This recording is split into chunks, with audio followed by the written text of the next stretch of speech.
Hello guys, welcome to Sai IC YouTube channel. आज हम लोग पढ़ने जा रहे हैं कुड हैव। तो सकता था इस अर्थ को व्यक्त करने के लिए कुड हैव का प्रयोग किया जाता है। कुड हैव के साथ क्रिया का थर्ड फॉर्म लगता है।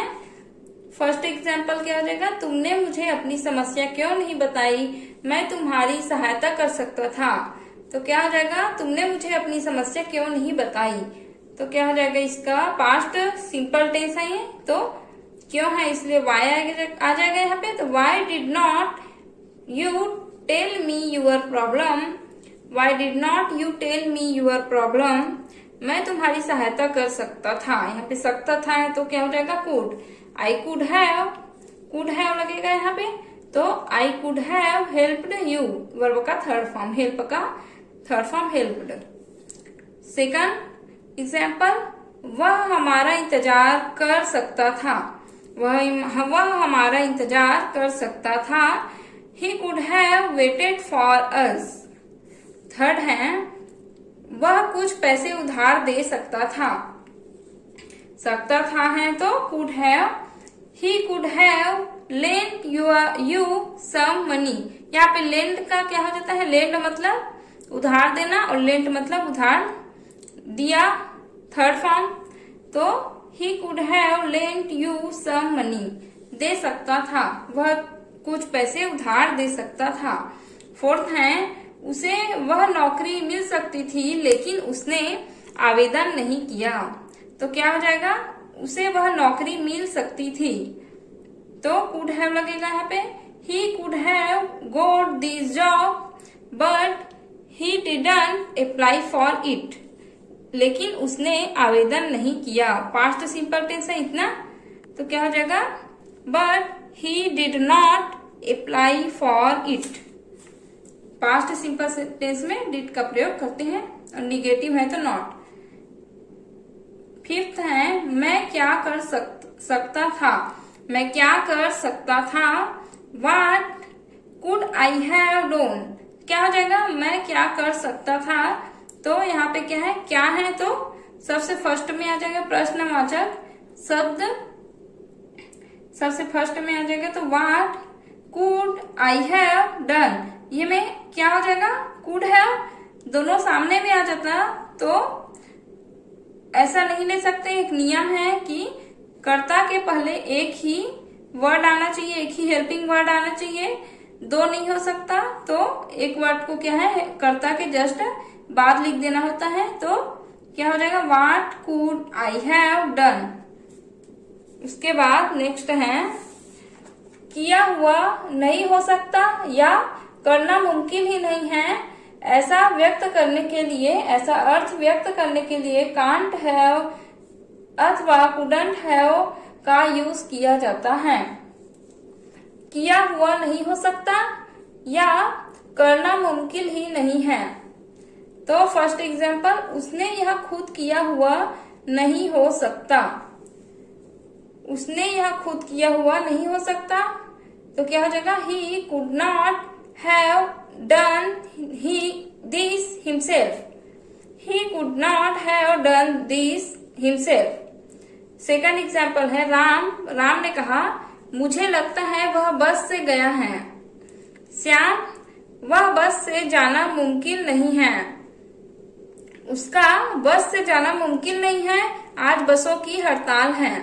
तो क्या हो जाएगा? राम, आई think he has gone by बस, मुझे लगता है, आई थिंक वह बस से गया है। प्रेजेंट परफेक्ट टेंस है, तो क्या हो जाएगा?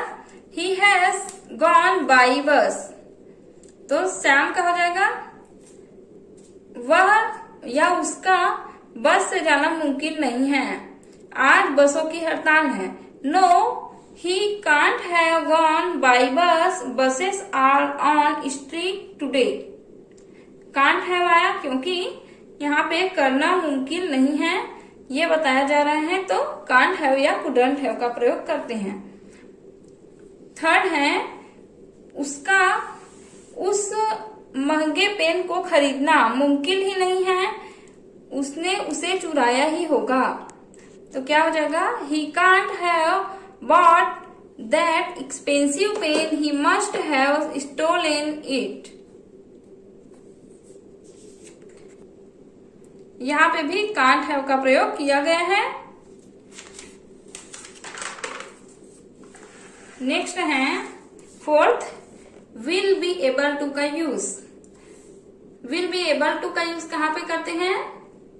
कर्ता किसी क्रिया को करने की योग्य होगा या कर सकेगा, इस अर्थ को व्यक्त करने के लिए will be able to का यूज किया जाता है।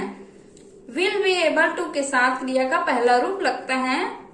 यहाँ पे इससे ही स्पष्ट होता है, able मतलब होता है योग्य, और ये क्या है? फ्यूचर का, कर सकेगा। तो कर्ता किसी कार्य को करने की योग्य है या होगा या कर सकेगा, इस अर्थ को व्यक्त करने के लिए will be able to का यूज किया जाता है। क्रिया का फर्स्ट फॉर्म लगता है इसमें। तो एग्जाम्पल नंबर फर्स्ट क्या हो जाएगा? तुम जल्दी ही अंग्रेजी बोल सकोगे। तुम जल्दी ही अंग्रेजी बोल सकोगे। You will be able to speak in English very soon. You will be able to speak English very soon. Very soon मतलब होता है बहुत जल्द। सेकंड है, बच्चा कुछ दिनों में ही अच्छी तरह चल सकेगा। The baby will be able to walk well in a few days. Third है, क्या वह यह याद कर सकेगा? Will he be able to do this? यहाँ पे भी क्यों ऐसे किया है? क्योंकि क्या फर्स्ट में है तो इसमें क्या होता है? हेल्पिंग वर्ब का यूज करते हैं। अब ये टेंस कौन सा है? फ्यूचर सिंपल टेंस है, तो इसमें यूज किसका होता है? विल का होता है। अब विल यहाँ पे क्या होगा? विल बी एबल टू का यूज करेंगे यहाँ पे, तो क्या हो जाएगा? विल फर्स्ट में आ जाएगा और उसके बाद आ जाएगा बाकी जो चीज है वो कर्ता के तुरंत बाद आ जाएगा। यहाँ पे ये हो सकता था कि जैसे इसमें यूज करते थे विल बी एबल टू का use, will be able to उसके बाद ही डू दिस, ऐसा भी कर सकते थे, लेकिन ऐसा नहीं करना है। रूल के हिसाब से यहाँ पे कर्ता के पहले एक ही हेल्पिंग वर्ब आना चाहिए, बाकी सब जितना भी है बी एबल टू को कर्ता के जस्ट बाद लिख देना होता है। तो हो गया will he be able to do this. क्या वह यह याद कर सकेगा। मे का यूज फिफ्थ है। मे का यूज, मे के साथ क्रिया का पहला रूप आता है। संभावना व्यक्त करने के लिए मे का प्रयोग किया जाता है। मे के साथ क्रिया का पहला रूप आता है, संभावना व्यक्त करने के लिए मे का यूज किया जाता है। फर्स्ट एग्जाम्पल, उसे तुम्हारा पता मालूम हो सकता है। संभावना क्या है? मालूम होने की संभावना है, तो ही मे नो योर एड्रेस। सेकंड है, वह घर पर हो सकता है। ही मे बी एट होम। अनुमति देने या लेने के लिए मे का प्रयोग करते हैं। क्या मैं अंदर आ सकता हूँ? मे आई कम इन, मे आई कम इन। सेकंड है, माँ क्या मैं तैरने जाऊं? तो इसमें क्या हो जाएगा? मे आई गो स्विमिंग नाउ। तो अनुमति देने या लेने के लिए इसका यूज होता है। और दूसरा, पहला क्या है? संभावना व्यक्त करने के लिए, दूसरा अनुमति देने व लेने के लिए मे का यूज करते हैं। थर्ड क्या हो जाएगा? अनुमति व्यक्त करने के लिए वैसे तो मे सहायक क्रिया ही है, पर बोलते वक्त क्या है? कैन का यूज अधिक करते हैं। हम लोग जो फर्स्ट में पढ़े थे, फर्स्ट पार्ट में कैन का यूज पढ़े थे, उसमें तो कैन का यूज भी किसके लिए करते हैं? अनुमति देने या लेने के लिए या संभावना व्यक्त करने के लिए। लेकिन मे का यूज भी करते हैं, लेकिन औपचारिक सूचनाओं में अक्सर मे का प्रयोग किया जाता है। औपचारिक सूचनाएं मतलब नियमानुसार या फिर शिष्टाचार होता है, जिसमें जैसे आपका दोस्त एक टीचर है, तो आपका टीचर है वो आपका दोस्त, तो आप स्कूल जाओगे तो उसे एक टीचर की तरह मानोगे, उसकी बातें मानोगे आप लोग, तो वो क्या हो जाएगा? उसका कहना मानोगे। आपको 10 बजे स्कूल आना है, मतलब 10 बजे स्कूल आओगे, तो क्या हो जाएगा? औपचारिक हो जाएगा। लेकिन अगर छुट्टी होने के बाद आप लोग अपने फ्रेंड के साथ मतलब अपने सर के साथ घूमने चले जाओगे तो क्या हो जाएगा, अनौपचारिक हो जाएगा। आप स्कूल के बाहर कुछ भी कर सकते हो, लेकिन स्कूल के अंदर आपको नियम के साथ चलना है, तो वो औपचारिक हो जाएगा आपका और आपके सर के साथ। सर का रिश्ता होना चाहिए आपके दोस्त का, तो वो औपचारिक सूचनाएं हो जाएगी। जैसे फर्स्ट है उसके साथ औपचारिक सूचनाओं में मे का प्रयोग करेंगे। तो फर्स्ट एग्जाम्पल है, 10 साल से छोटे बच्चे को इस हॉल में जाने की अनुमति नहीं है। तो क्या हो जाएगा, 10 साल से छोटे बच्चों को इस हॉल में जाने की अनुमति नहीं है। तो ये क्या है, नियम के अनुसार है, नियम है एक, तो ये औपचारिक सूचनाएं हैं। Children under 10 may not go in this hall. Children under 10 may not go in this hall. Second है, पाठक एक बार में एक ही किताब ले जा सकते हैं। आप लाइब्रेरी जाते हो तो आपको एक आदेश दिया जाता है कि पाठक एक बार में एक ही किताब ले जा सकते हैं। तो ये क्या है, औपचारिक सूचनाएं हैं, इसका पालन करना हमें जरूरी होता है। रीडर में borrow only 1 book at a time. एक समय में एक ही बुक ले जा सकते हैं। तो नेक्स्ट है, औपचारिक सूचनाओं के लिए मे का यूज कर सकते हैं, करते हैं।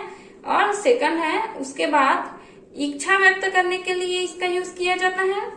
फर्स्ट, परमेश्वर आपकी सहायता करे, मे गॉड हेल्प यू। तुम्हें सफलता मिले, may you success. May God help you, may you success. उसके बाद नेक्स्ट है, प्रश्नवाचक वाक्यों में मे का प्रयोग नहीं होता है, लेकिन प्रश्नवाचक शब्द में मे का यूज होता है। प्रश्नवाचक शब्द मतलब WH वाला, जैसे वाट, व्हेन, व्हाई, ये सब क्या है, प्रश्नवाचक शब्द हैं। उसके फर्स्ट एग्जांपल है, उसके क्या करने की संभावना है। उसके क्या करने की संभावना है, प्रश्नवाचक शब्द का है। क्या क्या है, बीच में है तो प्रश्नवाचक शब्द से शुरू होगा। तो क्या हो जाएगा, what may he be do. What may he be do. तो व्हाट है तो उसके साथ मे का यूज किया जाता है। उसके सेकंड है, उसके कब आने की संभावना है। तो कब मतलब when may he come। 6 है, might का यूज कब करते हैं, कम संभावना व्यक्त करने के लिए might का यूज किया जाता है। might के साथ क्रिया का पहला रूप आता है। फर्स्ट, वह शायद भूखा होगा। वह शायद भूखा होगा, कम संभावना व्यक्त करने के लिए होता है might का यूज। तो क्या हो जाएगा, he might be hungry। he might be hungry। वह भूखा होगा, वह शायद भूखा होगा। सेकंड है, उसे इस बारे में कुछ जानकारी हो सकती है। he might have some knowledge about this। he might have some knowledge about this। उसे इस बारे में कुछ जानकारी हो सकती है। थर्ड, मुझे समय मिला तो मैं वहां जा सकता हूँ। I might go there if I get time। may have और might have का यूज कहाँ पे करेंगे, कोई क्रिया हो चुकी है या संभावना व्यक्त करने के लिए may have या might have का यूज किया जाता है। इसमें क्रिया का थर्ड रूप लगता है। कैसे, यहाँ पे have है तो कभी भी have रहेगा ना तो उसमें वर्ब का थर्ड फॉर्म ही लगेगा। जैसे could have, can't have ऐसे करके होता है ना, तो उसमें वर्ब का थर्ड फॉर्म लगता है। कोई क्रिया हो चुकी है या संभावना व्यक्त करने के लिए may have या might have का यूज किया जाता है। क्रिया का थर्ड फॉर्म लगता है इसमें। फर्स्ट एग्जाम्पल है, मुझे लगता है उसने यह किया होगा। मुझे लगता है कि उसने यह किया होगा। तो कोई क्रिया हो चुकी है या संभावना व्यक्त करने के लिए, मुझे लगता है कि उसने यह किया होगा। I think he might have done this. Second है, मेरी थैली किसने चुराई होगी। He might have stolen my bag. शायद बस छूट गई होगी, द बस में और might have lift. Okay guys, आज का ये वीडियो यहीं पे खत्म होता है। मिलते हैं नेक्स्ट वीडियो में। अगर आपको मेरा वीडियो पसंद आया हो तो लाइक करें, चैनल को सब्सक्राइब करना ना भूलें। Thank you guys, thank you very much.